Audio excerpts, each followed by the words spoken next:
Just as a disclaimer, I will not be showing Ultra Sun or Ultra Moon cutscenes or discuss any story-related spoilers in this video. What's going on, guys? This is DaWoblefet, here with a mechanics short.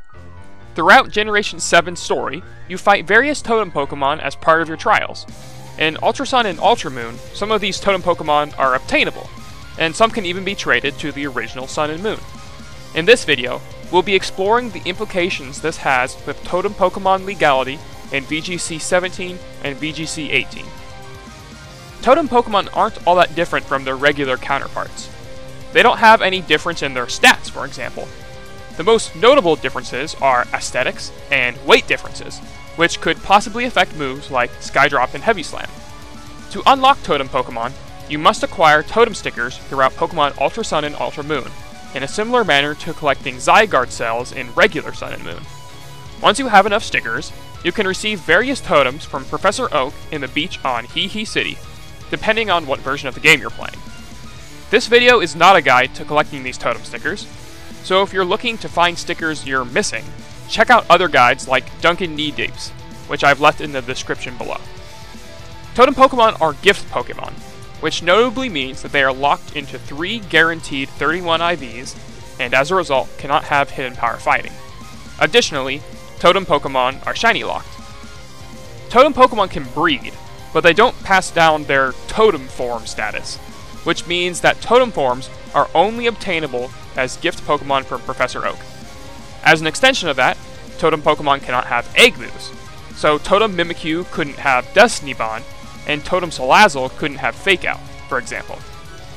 And on top of that, totems are locked into whatever ability that they receive. While this is fine for Pokemon like Mimikyu and Araquanid that like the ability they receive, Pokemon like Togedemaru and Lurantis become worthless as totems without the abilities they need in a competitive environment. Ability capsules don't work on hidden abilities, so you can't even use those to change the abilities you receive. Finally, Totem Pokemon are not indicated at Team Preview, in a similar way to shiny Pokemon.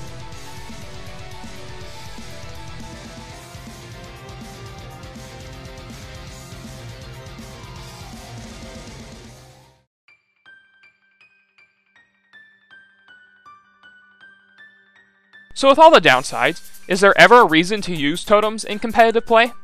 To be clear, unless the VGC 2017 official rules document is updated, totem forms are legal in VGC 2017. Only moves obtained exclusively in Pokemon Ultra Sun or Ultra Moon are disallowed.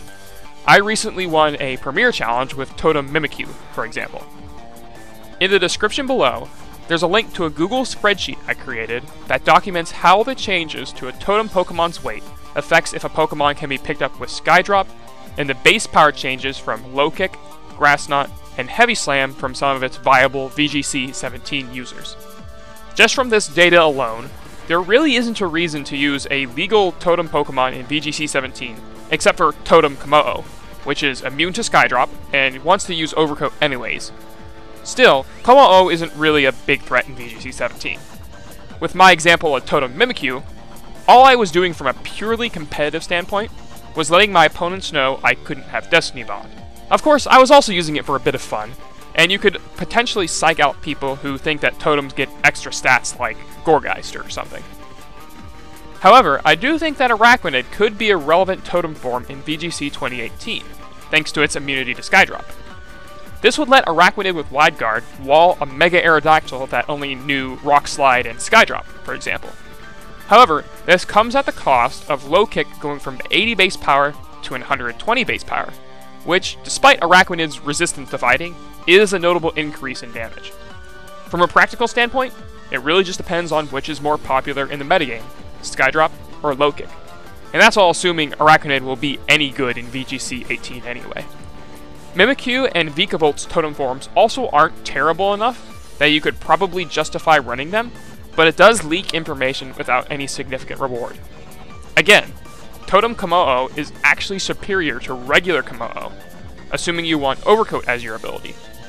In summary, while Totem Pokemon are cool and definitely spice up the aesthetics of a battle, from a purely competitive standpoint, only Kommo-o and Araquanid are even in contention for being viable totems. And that's all for this mechanics short. Until next time, have a good one.